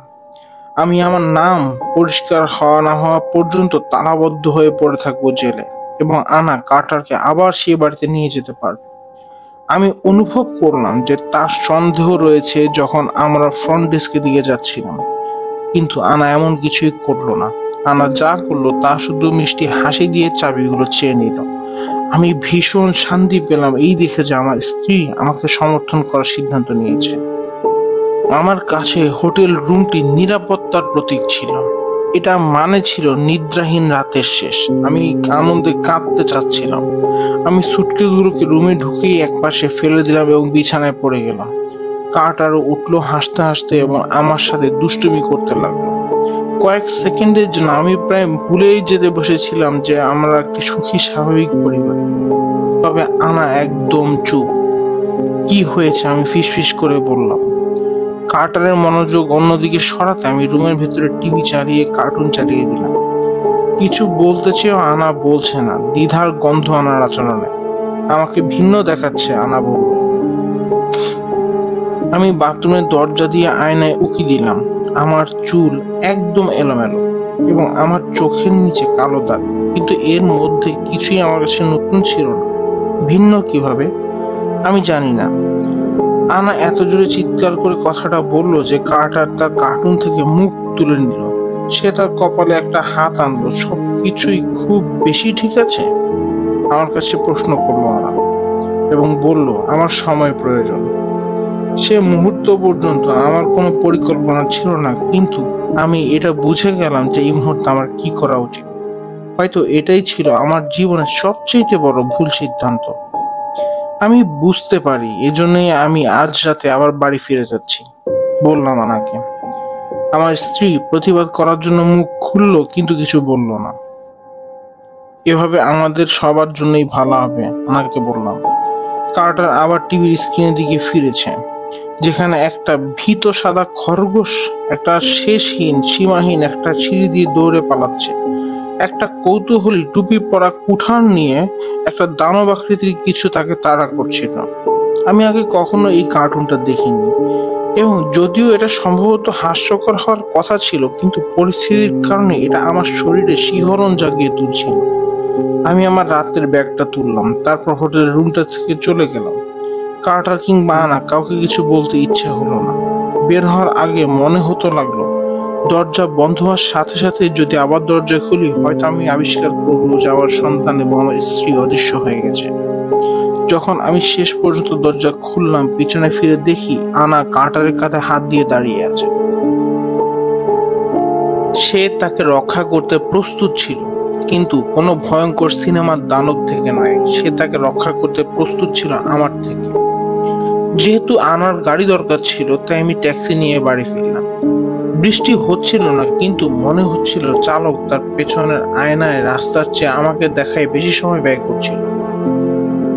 গাড়ি থেকে নেমে আমি তাকে জিজ্ঞেস করলাম যে কি। সে বলল কিছু না। এই বলে সে আমার দিকে তাকিয়ে বলল 4275, দয়া করে ভাড়ার কথা বলল। আমি তার হাতে 50 টাকার একটা ডলারের নোট গুঁজে দিয়ে বললাম যে বাকিটা যেন সে রেখে দেয়। ভেতরে বাড়িটি অত্যন্ত নিস্তব্ধ মনে হচ্ছিল। ট্যাক্সি ড্রাইভার এখনো আমার ড্রাইভওয়েতে দাঁড়িয়ে আছে, প্রায় যেন সে আমার মন পরিবর্তন হওয়ার জন্য অপেক্ষা করছিল। তার চাহনি দেখে মনে হচ্ছিল সে চাচ্ছে না যে আমি এখানে প্রবেশ করি। সে কি দেখেছিল যে এত মনোযোগ দিয়ে পেছনের আয়নায় কি দেখছিল আমি জানি না। আমি পা টিপে টিপে উপরে চলে গেলাম। আমি চাইছিলাম নিজেকে রক্ষা করার জন্য কিছু করার মতো নিয়ে আসতে, এমনকি একটা রান্নাঘরের ছুরি অথবা একটা হাতুড়ি, কিন্তু এখন খুব বেশি দেরি হয়ে গেছে। কাটারের ঘরের দিকে চোখ যেতেই দেখলাম দরজা হলের শেষে পুরোপুরি খোলা। আমি সত্যি আশা করছিলাম না যে রহস্যময় করিডোরটা সেখানে আমার জন্য অপেক্ষা করছে, কিন্তু যখন আমি আবিষ্কার করলাম যে আমার ছেলের ঘরটা সাধারণ একটা শয়নকক্ষ, তখন আমি খুব অবাক হলাম, হতাশ হলাম। 4টা সাদা দেয়াল, খালি কাঠের মেঝে, বড় বড় জানালা। রাতে এটা কি এরকমই থাকবে? জানার একমাত্র উপায় ছিল যে আমাকে প্রস্তুত হতে হবে। আমাকে রাতে এখানে থাকতে হবে, তাহলেই হয়তো এই রহস্যের সূচনা বা শেষ আমি উন্মোচন করতে পারবো। রাতের খাবারের সময় আমি আনা এবং কাটারের খবর নেওয়ার জন্য ফোন করলাম। তারা দুজনেই ভালো ছিল, যদি একটু চিন্তিত হয়ে থাকে। কার্টার হোটেলে এক্সপ্লোর করতে এবং পুরে সাঁতার কাটতে নাকি ভালো সময় পার করছিল। রাতে তারা খাবারের জন্য চাইনিজ টেক আউট অর্ডার করছিল। আমি যখন আমার স্ত্রীর কাছে বললাম যে আমার পরিকল্পনা কি, তার প্রতিক্রিয়া ছিল খুবই তাৎক্ষণিক। সে আমাকে বলল যে সে চাচ্ছে না আমি এমন কিছু করি, আমি এখানে থাকি, রাতটা কাটাই। আমি বললাম, কেন? তুমি কি চাচ্ছ না আমি এখানে থাকি? আমি যদি এখানে থাকি তাহলে তো সত্য উন্মোচন হবে। তোমাকে আমি বোঝাতে পারবো, প্রমাণ করতে পারবো যে আমি যা বলেছি তা মিথ্যা নয়। কিন্তু কেন? সে আমাকে এই প্রশ্নটা করলো, আর কথা না বাড়িয়ে বললো যে সে কাটারের টেক কেয়ার করতে হবে, কাটারকে দেখতে হবে। এই বলে সে ফোনটা রেখে দিল। যদিও আমি জানতাম যে তাকে কাটার যত্ন নিতে হবে, তবুও কেন জানি মনে হচ্ছিল যে ফোন ছাড়ার কারণ আসলে কাটার না। সে আমার প্রশ্ন এড়াতে চাইছে। একটা দীর্ঘশ্বাস নিয়ে আমি আবার প্রস্তুতি নিলাম। দরজার পেছনে লুকানো একটা চেয়ার, একটা সেল ফোন যা রেকর্ড করার জন্য প্রস্তুত, আমার ছেলের খাটের দিকে মুখ করে বসালাম। একটা বেসবল ব্যাট, এক পকেটে ছুরি এবং অন্য পকেটে একটা ডাক টেপ। কখন কোনটা কাজে লাগিয়ে যায় বলা যায় না, তাই ভাবছিলাম। রাত গভীর হতে থাকলো। 1 কাপ কড়া কফি নিয়ে আমিও যুদ্ধের প্রস্তুতি নিতে থাকলাম। গত 3 দিন অত্যন্ত ক্লান্তিকর ছিল, কিন্তু আমি কিছু ব্যবহার করতে পারছিলাম না, বা কোনো আলো বা কোনো শব্দ তৈরি করতে পারছিলাম না যা আমাকে জেগে থাকতে সাহায্য করতে পারে। মনে হচ্ছিল যেন কফিটাও ঠিকমতো কাজ করছে না। আমি কিছু করতে চাইছিলাম না। গত কয়েক রাতের ধারা পরিবর্তন হতে পারে ভেবে আমি যেন ঘুমিয়ে না পড়ি। আমি নিজের কাছে নিজেই পুনরাবৃত্তি করলাম, যেভাবেই হোক আমি যেন ঘুমিয়ে না পড়ি। কিন্তু যখন আমার চোখ খোলার সময় হলো, আমি ঘড়ির দিকে তাকিয়ে দেখি 4:17 বাজে। আমি শেষবার যে সময় দেখেছিলাম তার থেকে 2 ঘন্টা পেরিয়ে গেছে। এও যে সম্ভব যে আমি কিছু মিস করে ফেলেছি? নীরবতার প্রয়োজনীয়তা মনে না রেখে আমি পা তুলে দাঁড়ালাম। ঘরটা স্ক্যান করার মতো করে ভালো করে লক্ষ্য করলাম, কিন্তু সবকিছুই স্বাভাবিক। কিন্তু কার্টারের রুমের দিকে যেতেই যেন সব বদলে গেল।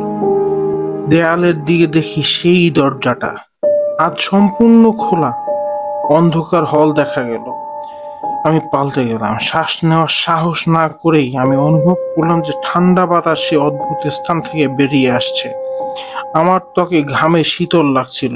আমি আমার বেসবল ব্যাট শক্ত করে ধরলাম এবং আমার শোবার ঘর থেকে অন্ধকারের দিকে পা বাড়ালাম। আমি কোনো আলো ব্যবহার না করার সিদ্ধান্ত নিয়েছি। আমি নিজের দিকে মনোযোগ আকর্ষণ করতে চাইছিলাম না এবং আমি করিডোরের সাথে মেপে মেপে চলার চেষ্টা করছিলাম। হঠাৎ আমার আঙ্গুলের নিচে খসখসে রং পরিচিত হলো। এটা আমার শয়নকক্ষে পৌঁছানোর ক্ষেত্রে একই করিডোর হতে পারে না। আমার করিডোরের ফ্লোর সম্পূর্ণ মসৃণ। তাহলে কি আমি অন্য কোথাও চলে গেছি? কয়েক ঘন্টা আগেও তো এটা এখানে ছিল না। আমি জানতাম যে করিডোরের শেষে একটা ঘর ছিল, ঠিক একদম আমার সামনে সেই ঘরটা। আমি হঠাৎ করে তার দরজার পেছনে একটা আলো জ্বলে উঠলো, আর আমি দেওয়ালে চাপা পড়ে গেলাম।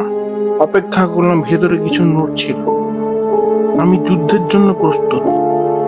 ওই সময় আমি খেয়াল করলাম আমি তো যাচ্ছিলাম কার্টারের রুমের দিকে।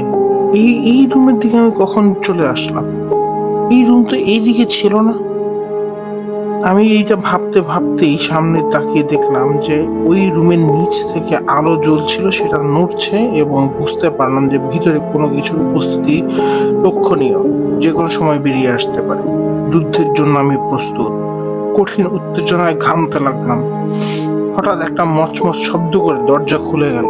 টেবিল ল্যাম্পটা জ্বলছে, তার আবছা আলোতে দেখলাম একটা অন্ধকার আকৃতি একটা ল্যাম্পের পেছনে দাঁড়িয়েছিল। আমি শ্বাস ধরে রাখলাম, একটু নড়লাম না। মনে হচ্ছিল আমি অন্ধকারে মিশে আছি, এটা দেখতে পাবে না আমায়। অভাবটা হঠাৎ আমার দিকে এগোতে শুরু করলো। যতই কাছে আসতে লাগলো আমি ততই মূর্তি বনে যেতে লাগলাম। দেখতে দেখতে কয়েক সেকেন্ডে আমার আওতায় চলে এসেছে সে। চাইলেই সজোরে আঘাত করা যায়, কিন্তু এ কি! আমি এক চুল নড়তে পারলাম না। আমার চোখে ঘাম এসে পড়তে লাগলো। কিছু দেখতে পাচ্ছি না, শুধু এতটুকু বুঝতে পারছি যে অবয়বটা আমার পাশ কাটিয়ে চলে গেল। আকৃতিটি চলে যাওয়ার পর আমি নড়ে উঠলাম এবং সামনের উজ্জ্বল ঘরে দৌড় দিয়ে গিয়ে প্রবেশ করলাম। আমার জানতে ইচ্ছে হচ্ছিল যে এই রুমটা কোথা থেকে এসেছে, সে এই রুমে কি করে এসেছে, এটা কি, এবং আমার ছেলের সাথে সে কি করতে চায়। আমি বা আমার ছেলের রুমের সামনে থেকে হঠাৎ করে এখানে কি করে এসে হাজির হলাম? আর এই রুমেই বা আলো আসলো কোত্থেকে? এই রুমটা তো এখনো ব্যবহার করাই শুরু করিনি। শেষে যে বিষয়টা আমি লক্ষ্য করলাম তা হচ্ছে আমার নিজের রুমের ভিতরে ফিরে আসা। বাথরুমের দরজায় ঝুলানো প্লেট, গাউন, ডিজিটাল অ্যালার্ম ঘড়ি, ড্রেসারের উপরে তোয়ালের স্তূপ, সবকিছু একই ছিল। বুঝতে পারলাম না চাওয়া সত্ত্বেও আমি আমার শোবার ঘরে চলে এসেছি। কোন এক আশ্চর্য গোলক ধারার ভিতরে আমি পড়ে গেছি। যাচ্ছিলাম আমি কার্টারের রুমে, চলে এসেছি বাম দিকের করিডোরের রুমে, এবং এই রুমটা যেটা এখনো ব্যবহারই হয়নি সেই রুমের ভিতরে প্রবেশ করে দেখলাম এটা আর কিছু নয়, আমারই শোবার ঘর। মাথা কাজ করা বন্ধ করে দিল। হঠাৎ করেই জানালার দৃশ্য অপরিবর্তিত হতে লাগলো। হঠাৎ জানালার দৃশ্য অপরিবর্তিত ছিল। এটি একটি পর্দা দিয়ে ঢাকা ছিল। সেই পর্দাগুলো গ্যারেজে রাখা বাক্সের ভিতরে রাখা পর্দাগুলো মনে হচ্ছে, যেগুলো আমি কখনো টাঙাতেই চাইনি। আমার রেমন্ড চ্যান্ডলারের উপন্যাসটা রাতের টেবিলের উপরে ছিল, কিন্তু বুকমার্কটা প্রথম অধ্যায়ে। মনে হচ্ছে কোন একটা ঘোরে হারিয়ে আছি আমি। করিডোরের ভেতর থেকে কিছু এসে আমার দিকে আসছিল গুনগুন করে। করিডোরের ভেতর থেকে কিছু একটা আমার দিকে আসছিল গুনগুন করে। যদিও আমি সশস্ত্র ছিলাম, আমি সংঘাতের ঝুঁকি নিতে চাচ্ছিলাম না যতক্ষণ না বুঝতে পারি এখানে কি ঘটছে। আলমারিটা আধা খোলা ছিল, আমি এবং ভিতরে প্রবেশ করলাম। পরিচিত কিছু অজানা কাপড়ের স্তূপের ভিতরে চাপা পড়ে গেলাম। খোলা আলমারির দরজা দিয়ে অবশেষে আমি সেই জিনিসটাকে পুরোপুরি দেখতে পেলাম যা আমার ছেলেকে ভয় দেখাচ্ছিল। শুধুই একটা ছায়া, এমন ভাবে ঘরের চারপাশটায় ঘুরছে যেন কিছু খুঁজে বেড়াচ্ছে। ঘটনার বাকি অংশে যাওয়ার আগে আপনাদের কাছে একটা জিনিস একটু এক্সপ্লেইন করতে চাই। আমার কাছে যেহেতু এটা একটা ট্রান্সলেটেড স্টোরি, তিনি আমেরিকা থেকে এটা ইংরেজিতে পাঠিয়েছেন এবং আপনাদের জন্য আমি এটা ট্রান্সলেট করেছি। আসলে ব্যাপারটা আপনাদের একটু বুঝিয়ে বলা দরকার। সেটা হচ্ছে যে কার্টার এবং মিস্টার জনের যে রুম আছে সেই রুমটা হচ্ছে একটা করিডোরে আর আবদ্ধ। 3 রুমের একটা বাসা, 3টা বেডরুমে হচ্ছে ওনাদের উপরে, এবং ওনাদের যেই করিডোরের শেষের যেই ঘর, এক মাথার ঘর হচ্ছে সর্ব বামের দিকে যেই ঘর, সেই ঘরটাতে হচ্ছে আসলে কার্টারের রুম। মাঝের ঘরটা হচ্ছে ওনাদের, এবং একদম সর্বশেষ বা সর্বডানের রুমটা হচ্ছে যেটা এখন ওনারা ব্যবহার করেইনি, সেই ঘরটা। তো উনি যখন করিডোরে বের হন তখন তিনি ওই ঠান্ডা বাতাস উপভোগ করেন, এবং উনি যখন কার্টারের রুমের দিকে যাওয়ার জন্য কদম দেন তখনই হঠাৎ করেই ওনার সামনে উনি দেখতে পান যে অপর দিকের যে ডান দিকের যে দরজাটা বা বন্ধ দরজার রুমটা ওইটা, এবং ওইটার নিচে থেকে আলো আসতে থাকে। যার ফলে উনি আসলে কনফিউশনে পড়ে যান যে উনি আসলে যাচ্ছিলেন একদিকে, কিন্তু হঠাৎ করে এইটা কেন, এই রুমের দিকে কিভাবে চলে আসলেন। এবং পরবর্তীতে যখন উনি ওই রুমটাতে প্রবেশ করেন দেখার জন্য যে ওই ছায়া মূর্তিটা এই রুমের ভিতরে কি করে এসছে, তখন তিনি দেখতে পেলেন যে এটা আর কোনো রুম নয়, এটা ওনার নিজেরই শোবার ঘর। কিন্তু উনি বুঝে উঠতে পারলেন না যে কিভাবে উনি এই ঘরে এসে পৌঁছলেন। এবং পরবর্তীতে যখন তিনি ওই পদক্ষেপের শব্দ বা হাঁটা শব্দটা শুনলেন, তখন তিনি তার রুমের আলমারির ভিতরে লুকিয়ে পড়লেন এবং সেখানে যে এলোমেলো কাপড়ের স্তূপ ছিল সেটার উপরে তিনি আসলে লুকিয়ে গেলেন। হাতে সেই বেসবল ব্যাটটা নিয়ে তিনি যুদ্ধের প্রস্তুতি নিচ্ছিলেন, যে যে কোনো সময় ঘরে যদি কোনো কিছু প্রবেশ করে তার সাথে তিনি লড়াইয়ের জন্য প্রস্তুত। চলুন তাহলে ঘটনার বাকি অংশটা পড়ে ফেলা যাক। পুরো রুম শেষ করে সে কি আলমারির দিকে আসবে, সেই ছায়ামূর্তিটা? এখন আমি কি করব? এটা আমার দৃষ্টির বাইরে চলে গেল। আমি ব্যাটটা তুললাম, আমার হাত ঘামের কারণে পিছলে যাচ্ছিল। কিছু সেকেন্ড পর এটা আবার হাজির হলো, হাতে জ্বলন্ত কিছু একটা নিয়ে। Carter, Carter! হঠাৎ একটা নারী কণ্ঠে চিৎকার শুনতে পেলাম। আমি বুঝে উঠতে পারছিলাম না কি করা উচিত। ভয়ে উত্তেজনায় চোখ বন্ধ করে ফেললাম। বুকের পাঁজর ভেঙে কলিজাটা বেরিয়ে আসবে মনে হচ্ছিল। এই পরিস্থিতি থেকে বেরিয়ে এসে আমার নিজের বাস্তবে ফিরতে চাইলাম, কিন্তু বুঝতে পারলাম আমার সময় ঘনিয়ে এসছে। অদৃশ্য কণ্ঠস্বরটা আবারও শুনতে পেলাম, আমার ছেলের জন্য চিৎকার করছে। চোখ খুললাম, ছায়া মূর্তিটা আর নেই সামনে। নিচে কিছু শব্দ হচ্ছিল, চাবির শব্দ, তালা ঘুরছে, কেউ সামনের দরজা দিয়ে প্রবেশ করতে চাইছে। আমি আমার ব্যাগটা ধরলাম এবং দৌড়ে সিঁড়ি রুম দিয়ে নিচে যেই না যেতে যাব, দেখলাম অন্ধকারে একটা আকৃতি দাঁড়িয়ে আছে। এটা চাবিগুলো রেখেছিল। একটা দীর্ঘশ্বাস ফেললো, তারপর ঘরের ভিতরে আলো জ্বালালো। আনাবেল! আমি শ্বাসরুদ্ধ হয়ে বললাম। এত অন্ধকার পরে এই উজ্জ্বলতা অন্ধকার আচ্ছন্ন ছিল। আমার স্ত্রী আমার দিকে ক্ষিপ্ত দৃষ্টিতে তাকিয়েছিল, তার মুখে উদ্বেগ এবং রাগের মিশ্রণ। কিন্তু তাকে দেখে এত খুশি হয়তো আমি আমার লাইফে কখনো হইনি। আমি দৌড়ে গিয়ে তাকে জড়িয়ে ধরতে যাব। সে আমাকে থামিয়ে দিয়ে বলল, তুমি আমাকে বিমানবন্দর থেকে আরো 8 ঘন্টা আগে আনতে যাওয়ার কথা ছিল। সবকিছু ঠিক আছে? কার্টার কোথায়? আমি মুখ খুললাম এবং বন্ধ হলো, কোনো শব্দ বের হলো না। আমি কিভাবে বোঝাবো যে কার্টার অন্য একটা আনাবেলার সাথে, অন্য একটা জগতে, যেখানে আমরা সবাই অপরিচিত? আমি যদি সঠিক শব্দগুলো খুঁজেও পেতাম তাকে এই পরিস্থিতি বর্ণনা করার মতো, আমি নিশ্চিত সে কখনোই আমাকে বিশ্বাস করত না। আমার ব্রেইন তার চিন্তার ক্ষমতা হারালো এবং আমি জ্ঞান হারালাম। এর পরের ঘটনা খুবই সামান্য। আমি জ্ঞান হারানোর পর প্রায় 1 সপ্তাহ পর আমার জ্ঞান ফিরল। জ্ঞান ফেরার পর যখন আমি হাসপাতালে জ্ঞান ফিরে আমি চোখ খুলে তাকালাম, দেখলাম যে আনাবেলা আমার সামনে দাঁড়িয়েছে, সাথে পুলিশ এবং বিভিন্ন ডিপার্টমেন্টের লোকজন। পরবর্তী ঘটনা হচ্ছে এই যে আমার যখন জ্ঞান হারালাম আমাকে আনাবেলা এই হাসপাতালে নিয়ে আসলো এবং সে আমার জ্ঞান ফেরার আগ পর্যন্ত তন্ন তন্ন করে কার্টারকে খুঁজেছে, কিন্তু কোথাও কার্টারকে পাওয়া যায়নি।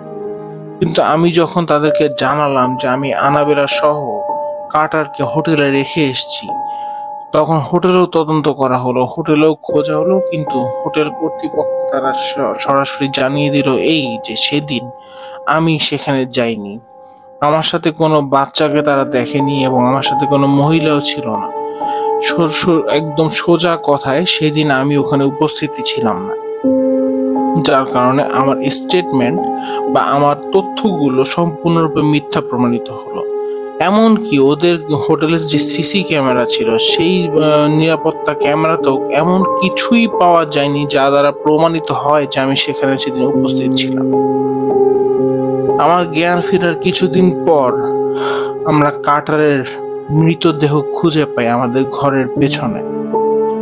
আমাদের ঘরের ভেতরে কোনো সুইমিং পুল নেই, কিন্তু কার্টারের মৃতদেহটা দেখে মনে হচ্ছিল যে সে পানিতে ডুবে মারা গেছে। আশ্চর্যজনক হলেও সত্য যে কার্টারের পেটের ভেতরে কোনো পানি পাওয়া যায়নি, এমনকি আমাদের ঘরের আশেপাশেও কোনো সুইমিং পুলও নেই। এবং এই ঘটনার এখন পর্যন্ত কোনো সুরাহা পুলিশ করতে পারেনি যে কোথা থেকে কার্টারের মৃতদেহ উদ্ধার করা গেল বা কোথায় গিয়ে সে পানিতে ডুবে মারা গেল এবং তার সেই মৃতদেহটা আমাদের বাড়ির পিছনেই বাস কি করে। সকল পরিস্থিতি বিবেচনা করার পর আদালত এইটাই চিন্তা করে নিল যে হয়তোবা আমি মাদকাসক্ত ছিলাম এবং আমার মাদকাসক্তির কারণেই এবং আমার গাফিলতির কারণে আমার সন্তানের মৃত্যু হয়েছে, যার পরবর্তীতে আনা আমাকে ছেড়ে চলে যায়, আমার সংসারটা ভেঙে যায় এবং আমি আর ওই ঘরে কখনো ফিরে যাইনি। আমার ওই ঘরটা আমি কোথাও বিক্রিও করতে পারিনি, যেহেতু এটা আমাদের একটা যৌথ সম্পত্তি ছিল আমার এবং আমার দুজনেরই নামে। আমরা কখনো আসলে সেই ঘরটাকে বিক্রি করতে পারিনি। এটা আমাদের সন্তান কার্টারের সর্বশেষ স্মৃতি হিসেবে এখনো রয়ে গেছে, কিন্তু আমি আর স্বাভাবিক জীবনে ফিরে আসতে পারিনি। এর পরবর্তীতে আমার বছরখানেক সময় লেগে যায় মানসিকভাবে সুস্থ হতে। আমি সুস্থ হয়ে আসি ঠিকই, কিন্তু আমার জীবন আর কখনোই স্বাভাবিক থাকেনি। প্রিয় লিসেনার্স, এটাই ছিল পুরো ঘটনাটা। ঘটনাটা পড়তে গিয়ে আমার বারবার শরীর শিউরে উঠছিল। ও মাই গুডনেস! আপনি চিন্তা করতে পারেন যে আপনারা প্রায় সময় আমরা যারা বাসায় একা থাকি, হঠাৎ করে কোনো একটা দেয়ালে একটা আয়নার আবির্ভাব, আয়নাটা সরিয়ে ফেলার পরে সেখানে একটা দরজার আবির্ভাব। এই ব্যাপারটা অনেকটা এরকম যে হয়তোবা আশ্চর্যজনক ভাবে কোনো একটা পোর্টাল ওপেন হয়ে গেছিল, যেখান থেকে এই জগতের সাথে অন্য কোনো জগতের একটা সম্পর্ক তৈরি হয়েছিল। এবং এই যে ছায়া মূর্তিটা, এটা হয়তোবা ওই জগৎ থেকেই আসছিল। ওই জগৎটাই হয়তোবা আমরা আসলে মাল্টিভার্স থিওরিটা বিভিন্ন সিনেমাতে দেখতে পাই, যেখানে আমরা দেখি যে একই ধরনের মানুষের অবস্থান অন্য একটা দুনিয়াতেও আছে বা একই ধরনের ঘর বাড়ি সেটা আরেকটা দুনিয়াতেও আছে। এটা হয়তোবা ওরকমই কিছু। প্রিয় লিসেনার্স, এই ঘটনাগুলো কখনো আসলে শোনার পরে বিশ্বাস করা যায় না, বিশ্বাস করতে ইচ্ছে করে না, কিন্তু সত্যি বলতে যাদের সাথে আসলে ঘটে এটা শুধুমাত্র তারাই জানে যে এই ঘটনাগুলো কতটা সেন্সিটিভ, কতটা ভয়ঙ্কর অভিজ্ঞতাটা হয়। এবং যারা খুব শক্ত হৃদয়ের মানুষ তাদের দ্বারা আসলে সবসময় এই ঘটনাগুলোকে বা এই ধরনের পরিস্থিতিগুলোকে হ্যান্ডেল করা সম্ভব হয় না। আমি একজন মুসলিম হিসেবে, অথবা যেটা বলবো যে আমি একজন মানুষ যে কিনা জানে যে কোরআন হাদিস এবং সকল ধর্মীয় গ্রন্থতে একটা নতুন এন্টিটি বা নতুন একটা জাতি, যেটা জিন জাতি তাদের কথা বলা হয়েছে, আমি বিশ্বাস করি যে এদের অস্তিত্ব আছে এবং এই ঘটনাগুলো সম্ভব, এই ঘটনাগুলো আসলেই ঘটে। এবং আমরা যারা মুসলমান আছি আমাদের জন্য এই জিনিসটা বিশ্বাস করাটা ঘটনার সাপেক্ষে একটু কঠিন হলেও বাস্তবে কিন্তু এটা হয়, এই ব্যাপারটা আমরা কম বেশি সবাই জানি এবং আমরা সবাই মানি। আমি আগামী এপিসোডে আমি যেই বাড়িতে ছিলাম, বাংলাদেশে থাকতে 10 বছর ছিলাম, ওই বাড়িতে ঘটে যাওয়া আমার সাথে ঘটা ভৌতিক এক্সপিরিয়েন্স গুলো আপনাদের সাথে শেয়ার করব। এবং এই ঘটনাগুলো শুনলে অ্যাটলিস্ট আপনারা ধারণা করতে পারবেন যে এই যে ঘটনাটা আজকে শুনলাম, আমরা জানলাম এই ধরনের ঘটনাগুলো আসলেই ঘটে। পরিশেষে একটা কথা না বললেই নয়, সেটা হচ্ছে যে আপনারা যখনই নতুন ঘরে যাচ্ছেন, নতুন বাসায় যাচ্ছেন, সবার প্রথমে আগে চেষ্টা করবেন যে ওই বাড়িটার ওই ইতিহাস সম্পর্কে জেনে নিতে। ওই বাড়িটার প্রিভিয়াস কোনো হিস্ট্রি আছে কিনা, ওই বাড়িটাতে কতদিন ধরে এটা এভাবে পড়েছিল, পরিত্যক্ত ছিল, এই বিষয়গুলো জেনে নিতে। শুধুমাত্র সস্তায় পাচ্ছেন বলেই সবকিছু কিনে নিবেন না। সস্তায় আসলে সবকিছু পেলেও আপনাদের আসলে খোঁজ খবরগুলো নেওয়াটা খুবই জরুরি। আর কোনো কিছুতে তাড়াহুড়া করবেন না। এই জন এবং আন্নাবেলা ওনারা চাইলে কিন্তু আরো অপেক্ষা করতে পারতেন, ওনারা চাইলে আরো বছরখানেক অপেক্ষা করে আরো সুন্দর করে টাকা পয়সা জমিয়ে তারপর একটা বাড়ি কিনতে পারতেন, কিন্তু ওনারা তাড়াহুড়া করে বাড়ি কিনতে গিয়ে খুব সস্তায় পেয়ে এই বাড়িটা কিনে এবং পরিশেষে নিজেদের সন্তানকে হারাতে বাধ্য হন। শুধুমাত্র সন্তান হারিয়ে আসলে সবকিছু শেষ হয়নি। মিস্টার জন গ্রেগর ওনার চাকরি হারিয়েছেন এবং তাদের সন্তান তো হারিয়েছেন অবশ্যই। তাদের পুরো বলা যায় পুরো জীবনটাই ধ্বংস হয়ে গেছে। আমার বোন সে দেশের বাইরে থাকে। আমার ভাগ্নি সে যখন একদমই ছোট, 2 বছর বয়স, ওদের নতুন ঘরে যাওয়ার পর আমার ভাগ্নি প্রায় সময় ভীষণ কান্নাকাটি করত। আলহামদুলিল্লাহ আমার বোন ধর্মীয় দিক থেকে অনেক বেশি সচেতন থাকার কারণে পরবর্তীতে আমার বোন কন্টিনিউয়াস তার ঘরে রুকিয়া ইউটিউব থেকে চালিয়ে রাখা শুরু করে এবং খুব জলদি এর একটা ভালো প্রভাব দেখা যায় যে আমার ভাগ্নি কান্নাকাটি বন্ধ করে দেয় এবং সে খুবই স্বাভাবিকভাবে বড় হতে থাকে। তার জীবন স্বাভাবিক হয়ে যায়, একদম নর্মাল একটা বাচ্চার মতো সে বড় হতে থাকে। যার ফলে এতটুকু বোঝা গেল যে হয়তোবা ওই ঘরে অথবা আমার ভাগ্নির দিকে কোনো অশুভ শক্তি কিংবা কোনো অলৌকিক কিছু নজর পড়েছিল, যার কারণে আসলে আমার ভাগ্নি ডিস্টার্ব হচ্ছিল এবং সে ঘুমাতে পারছিল না। সে অনেক বেশি অস্থির থাকতো, কান্নাকাটি করতো, ভয় পেত। যেহেতু 2 বছর একটা বাচ্চা, সে আসলে কিছু ভয় বলতেও পারতো না, যার ফলে সে একলাই আসলে সাফার করছে। আমি জানি যে আমাদের বাংলাদেশে আমাদের অনেক বাবা মাই আছেন যারা আসলে এতটুকু সচেতনতা মেনটেন করতে পারেন না। এমনও হয় যে ব্যস্ততার কারণে আসলে এই বিষয়গুলোর দিকে গুরুত্ব দেওয়াটাও সম্ভব হয় না। আপনাদের কাছে অনুরোধ থাকবে, যদি আপনার সন্তানের আচরণে কোনো কিছু একদম খুব সামান্য থেকে সামান্য কিছু অন্যরকম আপনাদের মনে হয়, আপনারা বিষয়টাকে গুরুত্বের সাথে সিরিয়াসলি নেবেন। মিস্টার জন তিনি একজন অন্য ধর্মাবলম্বী হলেও উনি আসলে কখনোই ওইভাবে বিশ্বাস করে উঠতে পারেননি যে আসলে এটা প্যারানর্মাল কিছু হতে পারে। তিনি বারবারই এইভাবে নিজেকে বোঝানোর চেষ্টা করছিলেন যে ওনার ঘরে কোনো একটা গোপন দরজা আছে, ওনার ঘরে এমন কেউ প্রবেশ করছে যার প্রবেশ করা উচিত নয়। যার ফলে তিনি আসলে ওইভাবেই বিষয়টাকে হ্যান্ডেল করতে গিয়েছিলেন এবং ফলশ্রুতিতে উনি যে কি জিনিসের সামনে কিভাবে যে মোকাবেলা করতে হলো, এই ব্যাপারটা তো আপনারা নিজেরাই শুনলেন। আজকের ঘটনা তাহলে এটুকুই। আশা করবো আপনারা সবাই ভালো থাকবেন, সাবধানে থাকবেন।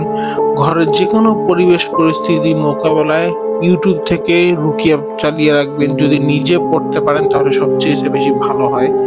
ঘর থেকে বের হওয়ার সময় আয়াতুল কুরসি, ঘুমানোর আগে আয়াতুল কুরসি পড়ার চেষ্টা করবেন এবং বাথরুম থেকে আসা যাওয়ার সময় বাথরুমে ঢোকার যে দোয়া আছে, আল্লাহুম্মা ইন্নী আউযু বিকা মিনাল খুবুসি ওয়াল খাবাইস, এবং বের হওয়ার সময় যে দোয়াটা পড়তে হয় গুফরানাকা, এই দোয়াগুলো পড়ার চেষ্টা করবেন।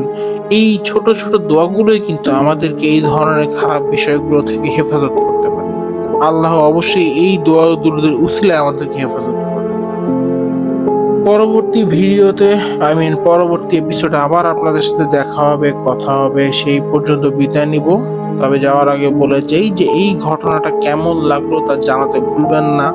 আপনাদের যদি কোনো ঘটনা থেকে থাকে অবশ্যই আমার সাথে শেয়ার করবেন এবং এই ধরনের অনেক এক্সাইটিং, ভয়ঙ্কর, মিস্টেরিয়াস, অমীমাংসিত ঘটনা জানতে ফাইরোজের হরর অ্যালবাম বা ভূত অ্যালবাম, আমি আমার নিজের চ্যানেলের নাম নিজে ভুল করে ফেলতেছি, আমি দুঃখিত। ফাইরোজের ভূত অ্যালবাম আমাদের এই চ্যানেলের সাথে থাকবেন এবং আমি আপনাদের ঘটনার অপেক্ষায় থাকবো। আপনারা যত বেশি ঘটনা পাঠাবেন, আপনাদের ঘটনা নিয়ে ইনশাল্লাহ আমরা আগামী দিনে এগিয়ে যাব এবং যত মিস্টেরিয়াস ঘটনা আছে নিজে পারেন বা অন্য কাছ থেকে সংগ্রহ করে পারেন, ছোট হোক বড় হোক, যে কোনো ঘটনায় শেয়ার করার জন্য অনুরোধ থাকলো আপনাদের কাছে। আজকের মতো তাহলে আমাদের এই এপিসোড থেকে আমি ফাইরোজ বিদায় নিচ্ছি। ভালো থাকবেন, সুস্থ থাকবেন, আমার জন্য দোয়া করবেন, আমাদের চ্যানেলের জন্য দোয়া করবেন। ফি আমানিল্লাহ। আসসালামু আলাইকুম।